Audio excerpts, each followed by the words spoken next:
Welcome है friends हमारे YouTube channel success अड्डा 91 में। फ्रेंड्स बहुत ही महत्वपूर्ण क्वेश्चन है जो कि आने वाली सभी परीक्षाओं के लिए वेरी वेरी इंपॉर्टेंट हैं।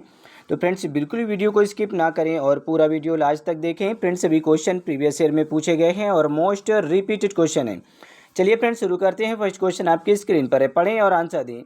गर्भावस्था के दौरान गर्भाशय का आकार सबसे अधिक कब बढ़ता है? बताएं भाई क्या होगा इसका राइट आंसर। क्वेश्चन को अच्छे से पढ़ें फिर आंसर दें। गर्भावस्था के दौरान गर्भाशय का जो आकार होता है वो सबसे ज़्यादा कब बढ़ता है? When does the uterus enlarge the most during pregnancy? तो देखिए फ्रेंड्स ये बहुत ही सिंपल प्रश्न है। यहाँ पे ऑप्शन सी आपका राइट होगा, तृतीय तिमाही में, थर्ड ट्राइमेस्टर में। ठीक है, एक्सप्लेन को देख लें कि तीसरी तिमाही में भ्रूण का आकार तेजी से बढ़ता है जिससे गर्भाशय का आकार भी अधिकतम बढ़ता है। चलिए फ्रेंड्स क्वेश्चन नंबर 2 पढ़ें। क्वेश्चन नंबर 2 में प्रसव के समय सबसे महत्वपूर्ण हार्मोन्स कौन सा होता है? बताएं फ्रेंड्स क्या होगा इसका राइट आंसर। जितना हो सके आप लोग ज़्यादा से ज़्यादा कमेंट बॉक्स में आंसर देंगे। प्रसव के समय सबसे अधिक जो महत्वपूर्ण जो हार्मोन्स होता है वो कौन से होता है? विच hormones is most important during labour? Labour के दौरान सबसे महत्वपूर्ण हार्मोन्स कौन सा होता है फ्रेंड्स? तो देखिए यहाँ पे ऑप्शन बी आपका राइट होगा, ऑक्सीटोसिन हार्मोन्स। ये महत्वपूर्ण भूमिका निभाता है लेबर के दौरान।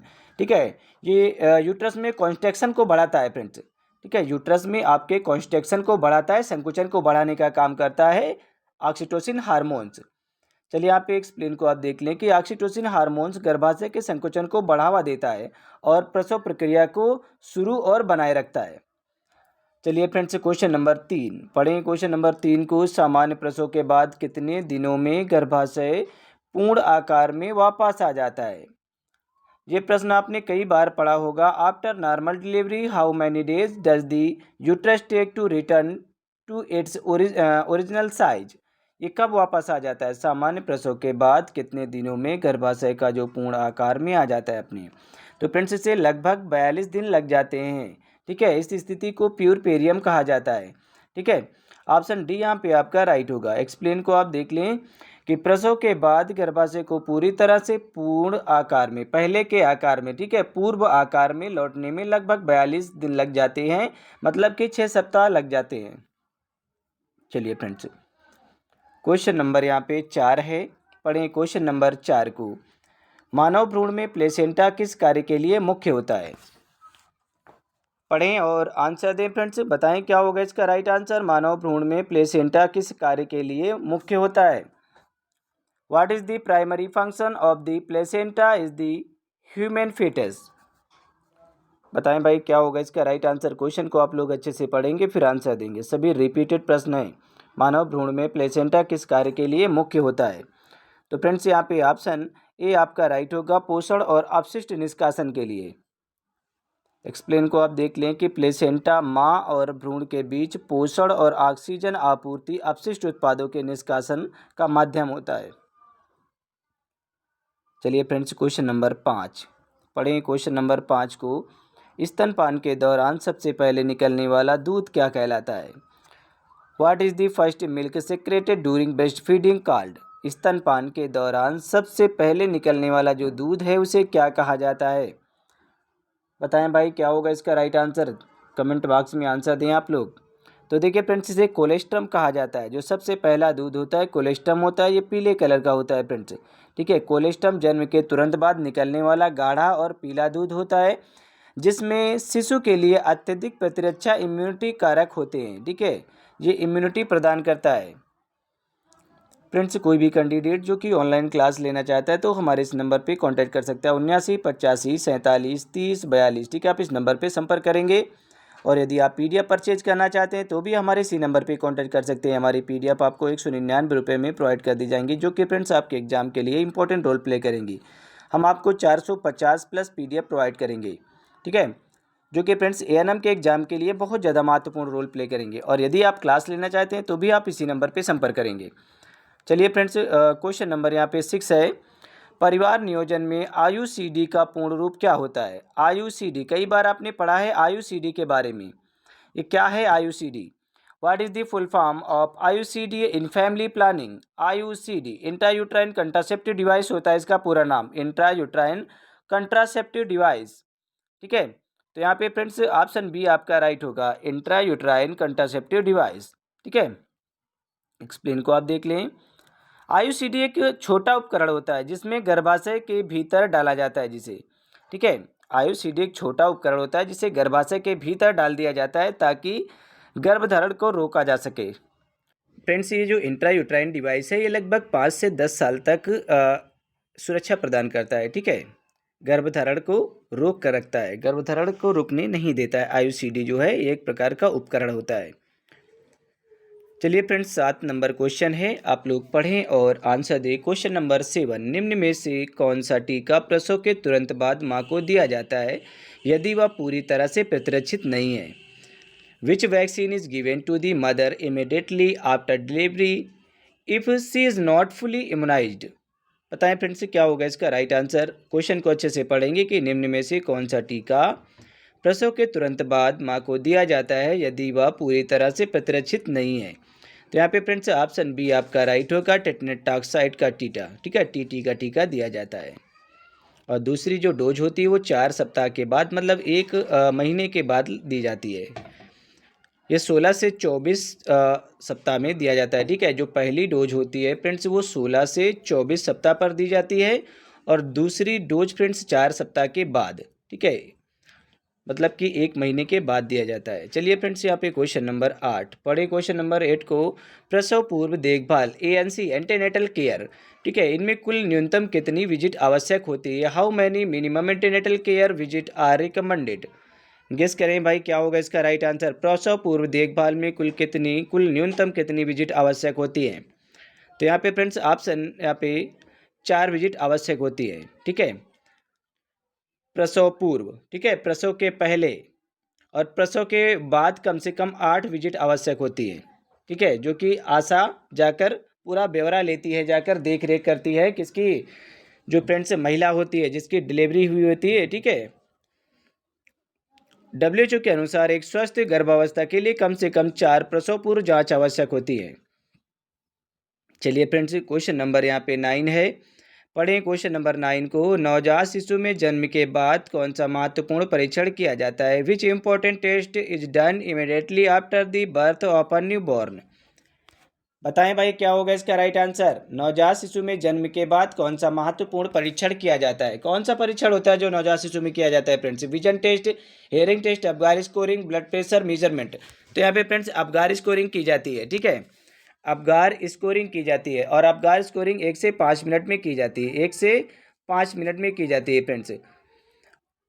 चलिए आप एक्सप्लेन को देख लें कि अबगार स्कोर के द्वारा शिशु के श्वसन, रंग, हृदय गति, मांसपेशियों की टोन और प्रतिक्रिया का आकलन किया जाता है।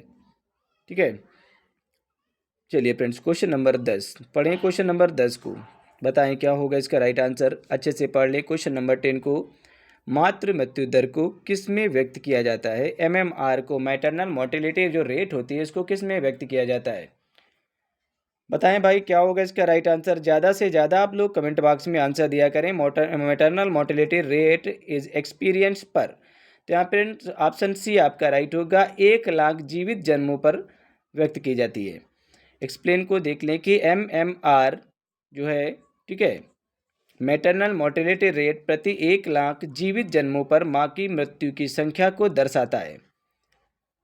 चलिए फ्रेंड्स क्वेश्चन नंबर यहाँ पे 11 है, पढ़ें क्वेश्चन नंबर 11 को कि एनीमिया मापने के लिए सबसे सामान्य परीक्षण कौन सा होता है? Which is the most common test to measure anaemia? पढ़ें और आंसर दें फ्रेंड्स। बताएं क्या होगा इसका राइट आंसर। बताएं फ्रेंड्स क्या होगा इसका राइट आंसर। तो देखिए फ्रेंड्स यहाँ पे हीमोग्लोबिन टेस्ट होगा। ठीक है, हीमोग्लोबिन टेस्ट, ऑप्शन बी यहाँ पे आपका राइट होगा। रक्त में हीमोग्लोबिन का स्तर मापकर एनीमिया की पहचान की जाती है।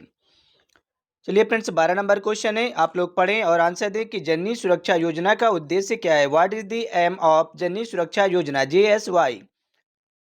गेस करें क्या होगा इसका राइट आंसर। जितना हो सके आप लोग कमेंट बॉक्स में आंसर दें। जननी सुरक्षा योजना, तो यहाँ पे फ्रेंड्स ऑप्शन सी आपका राइट होगा, सुरक्षित प्रसव को बढ़ावा देना। ठीक है, प्रोमोटिंग सेफ डिलीवरी, ऑप्शन यहाँ पे सी आपका राइट होगा। एक्सप्लेनेशन को देख लें कि जननी सुरक्षा योजना गरीब गर्भवती महिलाओं को सुरक्षित संस्थागत प्रसव के लिए वित्तीय सहायता प्रदान करती है। चलिए फ्रेंड्स, क्वेश्चन नंबर यहाँ पे 13 है, पढ़िए क्वेश्चन नंबर 13 को। सामान्य मासिक धर्म चक्र की जो अवधि है वो कितनी होती है, सभी को मालूम है, सिंपल क्वेश्चन है, ठीक है। What is the normal duration of the menstrual cycle, कितनी होती है फ्रेंड्स, ये 25 से 28 दिन की होती है। ऑप्शन बी आपका राइट होगा। एक्सप्लेन को देख लेके, सामान्य मासिक धर्म चक्र औसतन 25 से 28 दिन का होता है। हालांकि ये वैसे तो 28 दिन का औसतन चक्र 28 दिन का होता है, लेकिन ये 25 से 28 दिन सामान्य माना जाता है, ठीक है। चलिए फ्रेंड्स, क्वेश्चन नंबर 14 है, 14 नंबर क्वेश्चन है, आप लोग पढ़ें और आंसर दें, जितना हो सके कमेंट बॉक्स में आंसर देंगे। मानव प्रजनन तंत्र में निषेचन कहाँ पर होता है, ये फ्रेंड्स कहाँ पर फर्टिलाइजेशन होता है। बहुत ही देखिए सिंपल क्वेश्चन है और ये सभी रिपीटेड हैं। वेयर डज फर्टिलाइजेशन आकर इन ह्यूमन रिप्रोडक्टिव सिस्टम, कहाँ पर होता है फ्रेंड्स ये फर्टिलाइजेशन, निषेचन। तो ये फ्रेंड्स फैलोपियन ट्यूब में होता है, ठीक है। ऑप्शन यहाँ पे सी आपका राइट होगा, फैलोपियन ट्यूब के एम्पुला में होता है फर्टिलाइजेशन। एक्सप्लेन को देख लें कि शुक्राणु अर्थात अंडाणु और शुक्राणु का मिलन, ठीक है, जिसे फर्टिलाइजेशन कहा जाता है, ये सामान्य रूप से फैलोपियन ट्यूब में होता है, जिससे भ्रूण का निर्माण होता है फ्रेंड्स। चलिए फ्रेंड्स, क्वेश्चन नंबर यहाँ पे 15 है, पढ़े क्वेश्चन नंबर 15 को, ठीक है, और बताएं क्या होगा इसका राइट आंसर। क्वेश्चन नंबर 15 है, स्तनपान के दौरान माँ को किस पोषक तत्व की आवश्यकता अधिक होती है, विच nutrient requirement increases during breast feeding. पढ़ें और आंसर दें कि स्तनपान के दौरान माँ को किस पोषक तत्व की आवश्यकता ज़्यादा पड़ती है, कार्बोहाइड्रेट, वसा, प्रोटीन, सोडियम। सिंपल प्रश्न है और पूछे भी गए हैं बहुत बार। तो यहाँ पे फ्रेंड्स यहाँ पे ऑप्शन आपका सी आपका राइट होगा, प्रोटीन, ठीक है, बहुत ज़्यादा मात्रा में प्रोटीन की आवश्यकता पड़ती है। अब यहाँ पे आप एक्सप्लेन को देख लें कि स्तनपान के दौरान अर्थात ब्रेस्ट फीडिंग के दौरान, ठीक है, स्तनपान के समय माँ के शरीर को दूध उत्पादन के लिए अधिक प्रोटीन की आवश्यकता होती है। फ्रेंड्स, कोई भी कैंडिडेट जो कि ऑनलाइन क्लास लेना चाहता है तो हमारे इस नंबर पे संपर्क कर सकता है, 79 85 47 30 42, ठीक है। आप इस नंबर पे संपर्क करेंगे और यदि आप पीडीएफ परचेज करना चाहते हैं तो भी आप हमारे इसी नंबर पे कांटेक्ट कर सकते हैं। हमारी पीडीएफ आपको 199 में प्रोवाइड कर दी जाएंगी, जो कि फ्रेंड्स आपके एग्जाम के लिए इंपॉर्टेंट रोल प्ले करेंगी। आप किसी भी राज्य से एएनएम की तैयारी कर रहे हों, फ्रेंड्स सभी राज्यों के लिए इंपॉर्टेंट रोल प्ले करेंगे, ठीक है, बहुत ही महत्वपूर्ण है फ्रेंड्स सभी राज्यों के लिए। किसी भी राज्य से आप एएनएम की तैयारी कर रहे हैं, 450 हम आपको पीडीएफ प्रोवाइड करेंगे, 450 पीडीएफ, जो कि हिंदी इंग्लिश दोनों भाषाओं में होंगी और एक्सप्लेन के साथ में होंगी। चलिए फ्रेंड्स, 16 नंबर क्वेश्चन है, महिला में किस हार्मोन के कारण अंडोत्सर्जन होता है, विच hormones is responsible for ovulation in females. कौन सा हार्मोन है जिसकी वजह से अंडोत्सर्जन होता है फ्रेंड्स, बताएं भाई क्या होगा इसका राइट आंसर। 16 नंबर क्वेश्चन को अच्छे से पढ़ेंगे, महिला में किस हार्मोन्स के कारण अंडोत्सर्जन होता है। एफएसएच, देखिए एफएसएच जो हार्मोन्स है इसे फॉलिकल स्टिमुलेटिंग हार्मोन्स कहा जाता है। LH luteinising hormones, progesterone, oestrogen. तो यहाँ पे क्या होगा, एलएच होगा, ल्यूटिनाइजिंग हार्मोन्स होगा, ठीक है। एक्सप्लेन को आप देख लें कि ल्यूटिनाइजिंग हार्मोन्स का अचानक बढ़ना अंडोत्सर्जन को प्रेरित करता है। ल्यूटिनाइजिंग हार्मोन्स का अचानक बढ़ना ये किसको प्रेरित करता है, अंडोत्सर्जन को प्रेरित करता है फ्रेंड्स। चलिए 17 नंबर क्वेश्चन है, पढ़ें 17 नंबर क्वेश्चन को। मासिक धर्म चक्र के किस चरण में प्रोजेस्टेरॉन का स्तर सबसे अधिक होता है। अच्छा क्वेश्चन है कि during which phase of menstrual cycle is progesterone highest. ये फ्रेंड्स से पूछा गया है कि मासिक धर्म चक्र के किस चरण में प्रोजेस्टेरॉन का जो स्तर है वो सबसे ज़्यादा होता है, अधिक होता है। आप हमें बताएं क्या होगा इसका राइट आंसर, फॉलिकल चरण, ओवेलेटरी चरण, या फिर ल्यूटियल चरण, या फिर मासिक धर्म चक्र।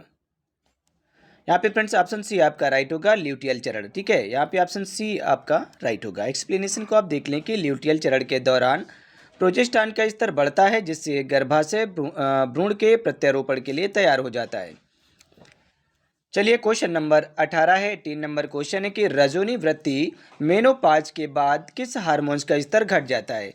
देखिए फ्रेंड्स, यहाँ पे कहा जा रहा है रजोनी वृत्ति मतलब कि मेनोपाज, स्थायी रूप से मेंस्ट्रुअल पीरियड का बंद हो जाना, ठीक है, मतलब कि स्थायी रूप से मेनोपाज हो जाना, मतलब कि जो मेंस्ट्रुअल साइकिल है उसका बंद हो जाना। और ये फ्रेंड्स कब बंद होता है, तो लगभग 45 से 50 साल की उम्र में बंद हो जाता है। ये औसत पीरियड होता है फ्रेंड्स, ठीक है, औसत रेंज हम बता रहे हैं आपको, 45 से 50 साल की उम्र में पीरियड्स बंद हो जाते हैं। एवरेज टाइम हमने लिया है, ठीक है, जो कि फ्रेंड्स राइट माना जाता है। लेकिन कभी कभी क्वेश्चन पे फ्रेंड्स 45 से 55 साल दिया होता है, ठीक है, कभी कोई ऑप्शन पे 45 से 55 साल दिया होता है, जो कि राइट माना जाएगा यदि 45 से 50 साल नहीं दिया गया है तब। ठीक है, अब यहाँ पे क्वेश्चन जो पूछ रहा है कि रजोनी वृत्ति के बाद, मेनोपाज के बाद हार्मोन्स का स्तर घट जाता है, तो कौन सा हार्मोन्स है जिसका स्तर घट जाता है? प्रोजेस्टेरॉन, टेस्टोस्टेरोन, एलएच या फिर फॉलिकल स्टिमुलेटिंग हार्मोन्स? तो यहाँ पे फ्रेंड्स प्रोजेस्टेरॉन का स्तर घटने लगता है।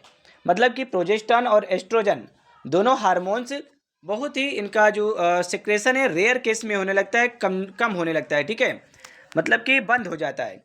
तो जिसकी वजह से फ्रेंड्स क्या होता है कि बुढ़ापे में हड्डियां चटकने टूटने का खतरा बढ़ जाता है, क्योंकि फ्रेंड्स क्या होता है कि डेंसिटी कम हो जाती है, हड्डियों की जो डेंसिटी होती है वो कम होने लगती है, जिसकी वजह से फ्रेंड्स बहुत ज़्यादा मात्रा में हड्डियां चटकने का खतरा बढ़ जाता है। इस वजह से बुढ़ापे में संभल कर रहने की ज़रूरत पड़ती है। ठीक है फ्रेंड्स, चलिए यहाँ पे देख लें, रजोनी वृत्ति के बाद अंडाशय प्रोजेस्टेरॉन और एस्ट्रोजन का उत्पादन बहुत कम कर देते हैं। बहुत रेयर केस में फ्रेंड्स इनका सिक्रेशन होता है, और जैसे जैसे उम्र बढ़ती है वैसे वैसे ये कम होते चले जाते हैं। ठीक है, इनका सिक्रेशन। चलिए 19 नंबर क्वेश्चन है, आप लोग पढ़ें और आंसर दें कि जन्म के समय शिशु का सामान्य जन्म वजन कितना होता है? तो सभी को मालूम है कि what should be the normal birth weight of a newborn. तो 2.5 किलो से 3.5 kg। ठीक है, 2.5 से 3.5 kg। ऑप्शन यहाँ पे बी आपका राइट होगा। कभी कभी केवल ऑप्शन में आपके 2.5 kg ही दिया रहता है। ठीक है, तो ये भी आपका राइट आंसर होगा अगर एक ही ऑप्शन होगा। ठीक है, और कभी कभी फ्रेंड्स 2.5 किलो से 3.5 किलो, 4.5 किलो भी ऑप्शन पे होता है। 2.5 किलो से 4 किलो तो भी राइट माना जाएगा अगर 2.5 से 3.5 किलो ऑप्शन पे नहीं है तब। चलिए यहाँ पे एक्सप्लेन को देख लें कि एक सामान्य स्वस्थ नवजात शिशु का जो जन्म वजन होता है जन्म के समय वो 2.5 किलो से 3.5 किलो के बीच में होता है। और यदि फ्रेंड्स 4 से 4.5 किलो के ऊपर जा रहा है, अगर मतलब कि यदि बेबी का जो वजन है जन्म के समय डिलीवरी के समय 4.5 किलो जा रहा है, मतलब कि 4.5 से ऊपर 4.5 और 5 के बीच में है, तो मतलब है कि जो उसकी बेबी की जो माँ है, महिला है, वो डायबिटिक है, उसको डायबिटीज़ है। डायबिटीज़ की वजह से बेबी का वजन बहुत ज़्यादा बढ़ गया है। ठीक है, यदि 4.5 से 5 किलो के बीच में अगर वजन जा रहा है, अगर 2.5 से 3.5 किलो के बीच में है और 4 किलो तक है तो नॉर्मल है। ठीक है, चलिए लास्ट क्वेश्चन है, आप देख लें, 20 नंबर क्वेश्चन है, लास्ट है। भारत में मातृत्व स्वास्थ्य सेवाओं का प्रमुख कार्यक्रम कौन सा होता है? Which is the major programme for maternal health services in India? बताएं भाई क्या होगा इसका राइट आंसर। पढ़ें अच्छे से क्वेश्चन को, फिर आंसर दें। देखिए सभी रिपीटेड क्वेश्चन है, जितना हो सके आप लोग कमेंट बॉक्स में आंसर देंगे। तो यहाँ पे फ्रेंड्स क्या होगा? RCH। ठीक है, रिप्रोडक्टिव चाइल्ड हेल्थ क्या होता है इसका पूरा नाम? रिप्रोडक्टिव चाइल्ड हेल्थ होता है, RCH। ठीक है, कभी कभी नाम पूछ लिया जाता है, हो सकता है पूछ लिया जाए RCH में R का क्या मतलब होता है, तो इसका मतलब होता है रिप्रोडक्टिव चाइल्ड हेल्थ। ठीक है, अब यहाँ पे एक्सप्लेन को देख लें कि RCH reproductive and child health कार्यक्रम का मुख्य उद्देश्य मातृ एवं शिशु स्वास्थ्य सेवाएं प्रदान करना है। तो ये फ्रेंड्स हमारा लास्ट क्वेश्चन था। यदि आप क्लास लेना चाहते हैं ऑनलाइन तो आप हमारे इस नंबर पे कांटेक्ट कर सकते हैं, 79 85 47 30 42। ठीक है, आप इस नंबर पे कांटेक्ट कर सकते हैं। और यदि PDF परचेज करना चाहते हैं तो भी हमारे इसी नंबर पे संपर्क करेंगे आप। हमारी जो PDF है वो 199 में आपको प्रोवाइड कर दी जाएंगी, जो कि फ्रेंड्स आपके एग्जाम के लिए बहुत ज़्यादा महत्वपूर्ण रोल प्ले करेंगी। आप किसी भी राज्य से फ्रेंड्स तैयारी कर रहे हो ANM की। ठीक है, तो और फ्रेंड्स यदि क्लास लेना चाहते हैं तो इसी नंबर पे संपर्क करेंगे। 450 PDF हम आपको प्रोवाइड करेंगे, जो कि फ्रेंड्स आपके एग्जाम के लिए बहुत ज़्यादा महत्वपूर्ण होंगी। और ये हिंदी और इंग्लिश दोनों भाषाओं में होंगी, मतलब कि बाइलिंगुअल होंगी विद एक्सप्लेनेशन के साथ में। तो चलिए फ्रेंड्स मिलते हैं नेक्स्ट क्लास में, तब तक के लिए bye bye and take care.